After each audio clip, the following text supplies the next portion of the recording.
क्या हुआ माधव? कुछ हुआ नहीं पार्थ, परंतु शीघ्र ही होने वाला है। पार्थ, प्रतीत होता है कि तुम्हारे भ्राता विकोदर वापस लौट आए हैं। जाओ, जाकर अपने अग्रज का स्वागत करो। जाओ पार्थ। आप नहीं आएंगे माधव? तुम जाओ पार्थ, मैं कुछ समय पश्चात आता हूं।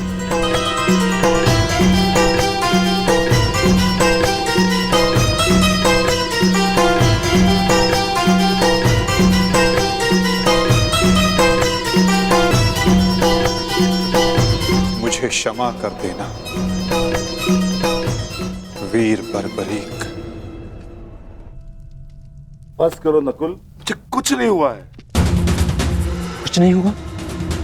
राधा भीम, आप अपनी दशा देख रहे हैं? किसने किया ये सब? बस एक बार उसका नाम बता दीजिए, जीवित नहीं छोड़ूंगा उसे। मैंने।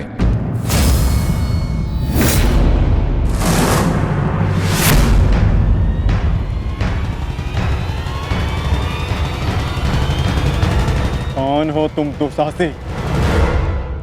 आपका पौत्र पितामह।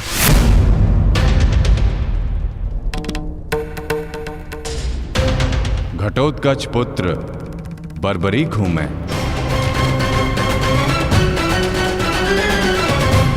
इसकी मार से जो चिन्ह मेरे शरीर पर पड़े हैं, इसका अर्थ तुम समझते हो अर्जुन?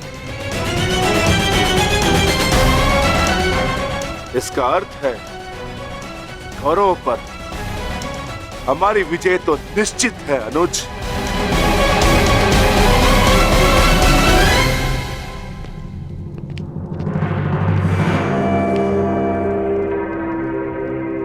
बार्बरिक बल और युद्ध कौशल दोनों में सर्वश्रेष्ठ है। इस महायुद्ध में इसका सामना कोई नहीं कर पाएगा और मुझे विश्वास है कि बार्बरिक अकेला ही इस महायुद्ध को समाप्त करने में सक्षम है। तो ये तो बहुत प्रसन्नता की बात हुई।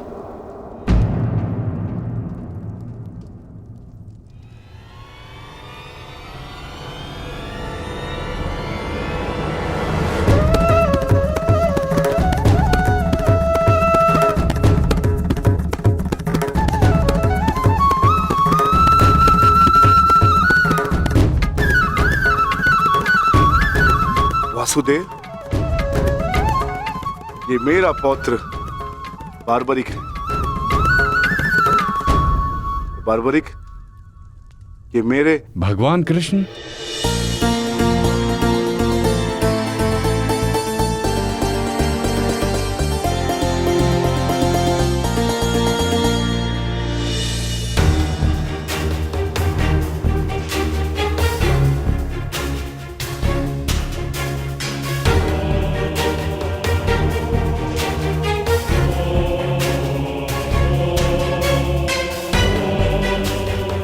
बचपन से आपकी कथाएं सुनकर ही बड़ा हुआ हूं प्रभु।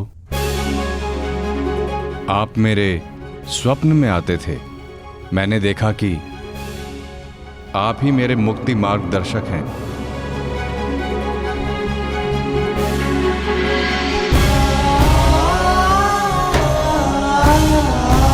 आप ही मुझे मेरे परम लक्ष्य तक पहुंचाएंगे ना प्रभु?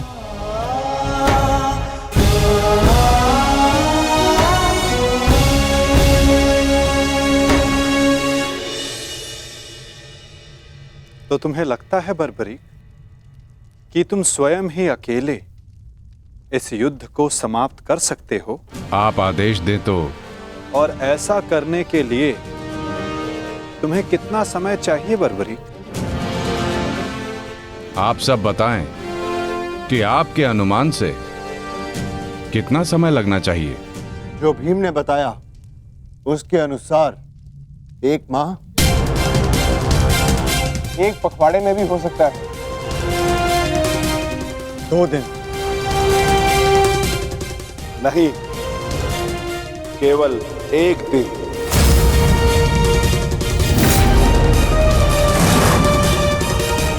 बताओ बारबरिक, सही उत्तर क्या है? किसी का नहीं काकाश्री।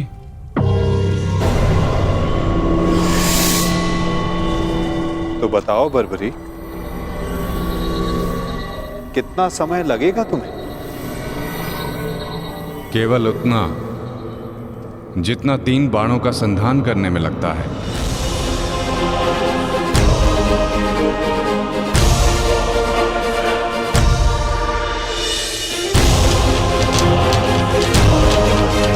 इन 3 बाणों की सहायता से मैं इस युद्ध को 3 पल में समाप्त कर सकता हूं।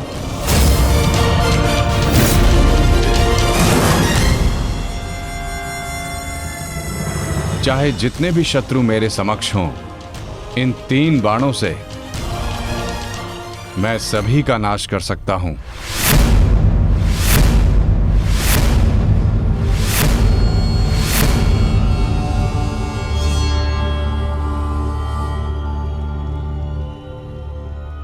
मैं केवल कथनी पर विश्वास नहीं करता बर्बरीक, मुझे करनी का प्रमाण चाहिए। दे सकते हो? तुम राधे नहीं कुंती पुत्र हो, स्वयं सूर्य नारायण के अंश हो तुम का।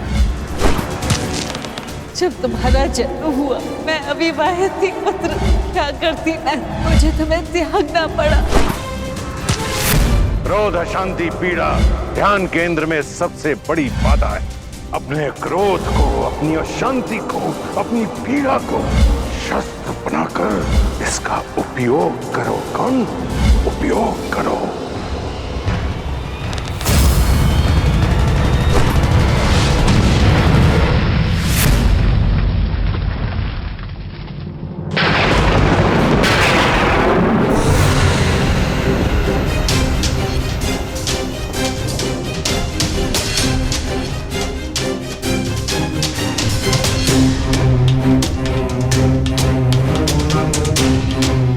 मैं इंद्र हूं, देवराज इंद्र, सूर्य को भी अपने नियंत्रण में कर सकता। तो तुम क्या हो? जितना भी अभ्यास करना है कर लो। का धनुष से बाण चला लो। हाल के बिना योद्धा को मरना ही होता है।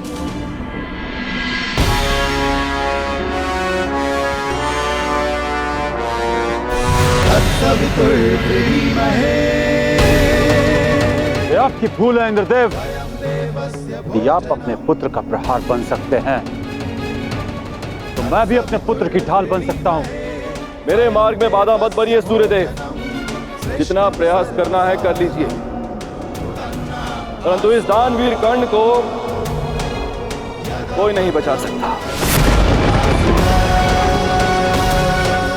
करना क्या चाहते हैं इंद्रदेव? वही जो मैं सदा से करता आया हूं,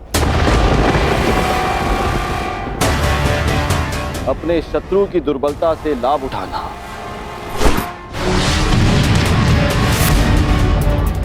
मैंने सुना है कि सूर्य उदय के समय यदि कर्ण से कोई दान मांगे तो वो अस्वीकार नहीं करता, मांगने वाले को निराश नहीं करता, दान अवश्य देता है। अर्थात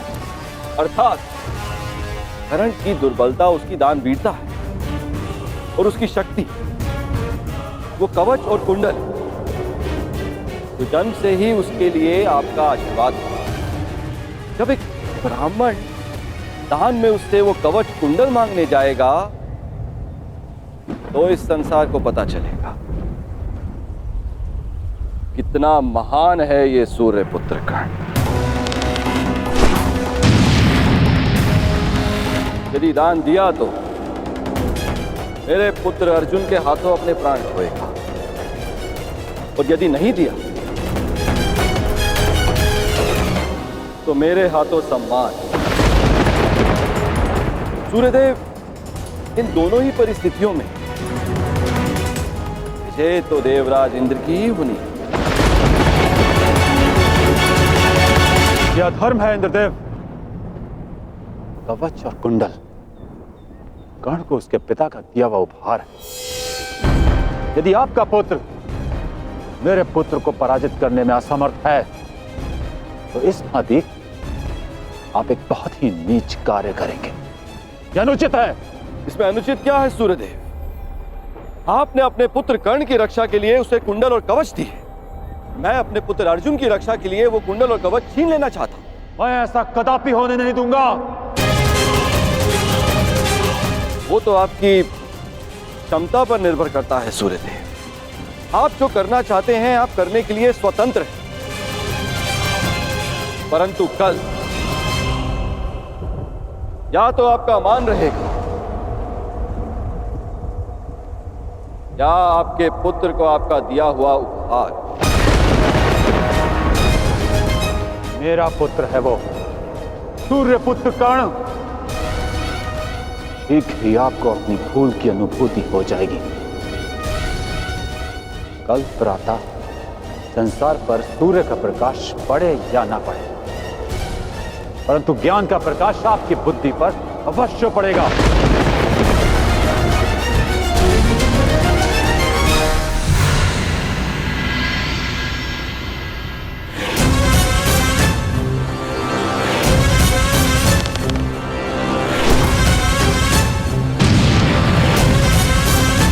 किसी कर्ण ने कहा था यह युद्ध एक यज्ञ है और यज्ञ को सफल बनाने के लिए त्याग और दान करना होता है। सूर्यदेव, तुम्हारे इस पुत्र कर्ण को अपने प्राणों का बलिदान देना होगा।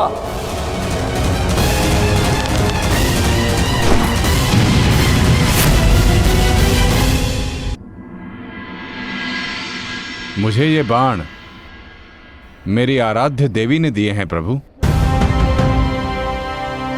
इन बाणों के लक्ष्य पर जो शत्रु होगा उन सभी का नाश हो जाएगा प्रभु। परंतु इतने भीषण युद्ध में तुम अपने शत्रुओं को पहचानोगे कैसे बारबरीक? सभी शत्रुओं पर लक्ष्य साधना इतना सरल कार्य नहीं। यदि तुमने अपने इन बाणों का संधान किया तो तुम्हारे मित्र भी मारे जा सकते हैं, और वो निरपराध भी जो इस युद्ध में भाग नहीं ले रहे। इसलिए मुझे ये 3 बाण दिए गए हैं प्रभु। मेरे पहले बाण में भरी लाल भस्म मेरे सभी मित्रों और सहयोगियों को चिन्हित करेगी। मेरा दूसरा बाण उन सभी को चिन्हित करेगा जो इस युद्ध में भाग नहीं ले रहे या निष्पक्ष हैं।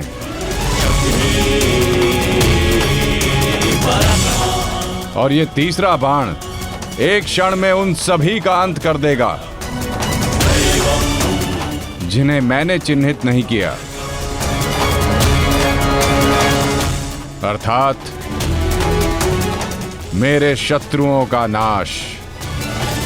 असंभव। मैं नहीं स्वीकारता। प्रत्यक्ष को प्रमाण की आवश्यकता नहीं है माधव। मैं यहां हूं, आप यहां हैं, और मेरे बाण भी। आप चाहें तो मेरा परीक्षण यहीं ले सकते हैं। बस लक्ष्य बताएं। तो ठीक है बारबरीक, लक्ष्य भी तुम्हारे समक्ष प्रस्तुत है। इस वृक्ष को देख रहे हो? इस वृक्ष के सभी सूखे पत्तों को अपना लक्ष्य बनाओ। परंतु स्मरण रखना बारबरीक, इस वृक्ष का कोई भी हरा पत्ता या कोई भी अध सूखे पत्ते का लक्ष्य भेदन नहीं होना चाहिए। स्वीकार है? आदेश का पालन होगा।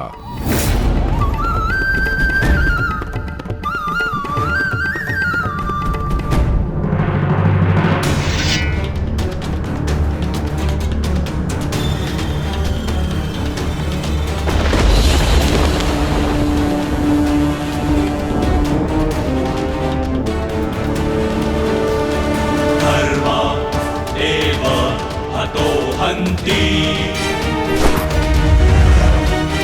धर्मो रक्षति रक्षितः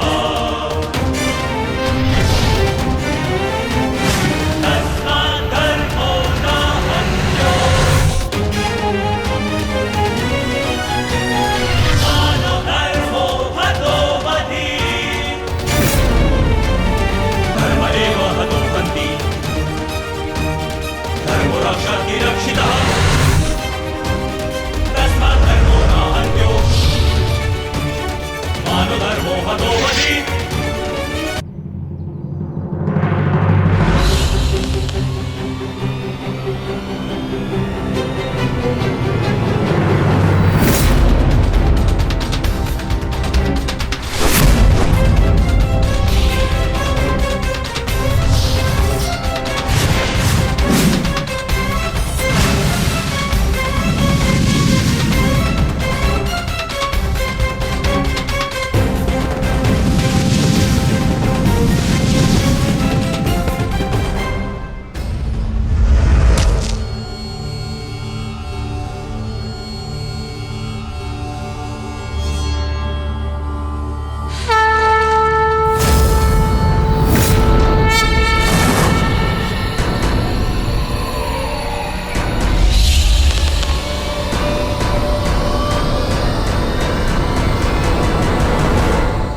सभी अनचिन्हित पत्रों का लक्ष्य भेद हो।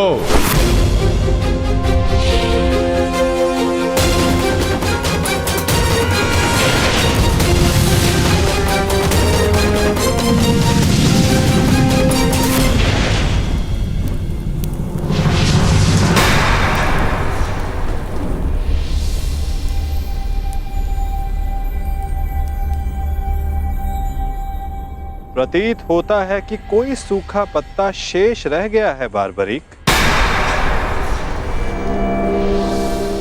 तुम असफल हुए। न मैं असफल हुआ हूं और ना मेरा तीर कोई लक्ष्य छोड़ेगा।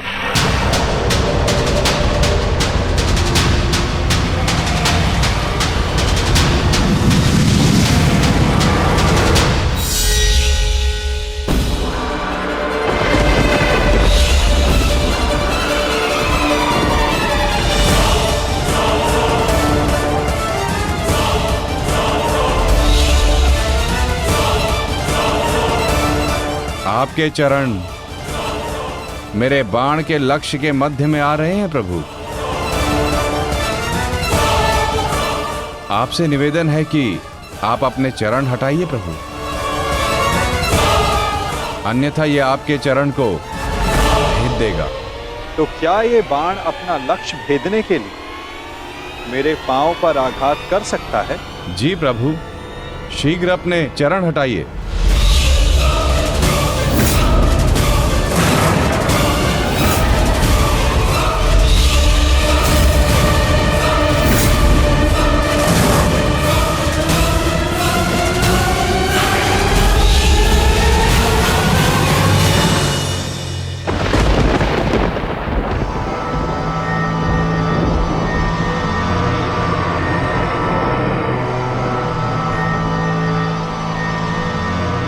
ये क्या किया वासुदेव? मेरा वरदान था कि ये बाण कभी लक्ष्य चूकेंगे नहीं। मैं वासुदेव आपके वरदान का मान अवश्य रखूंगा।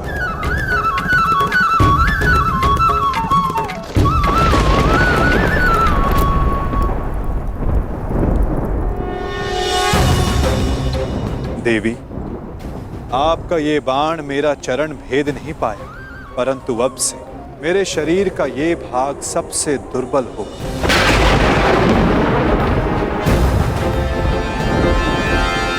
और अब कोई भी बाण मेरे इस स्मरण स्थल को भेद पाएगा।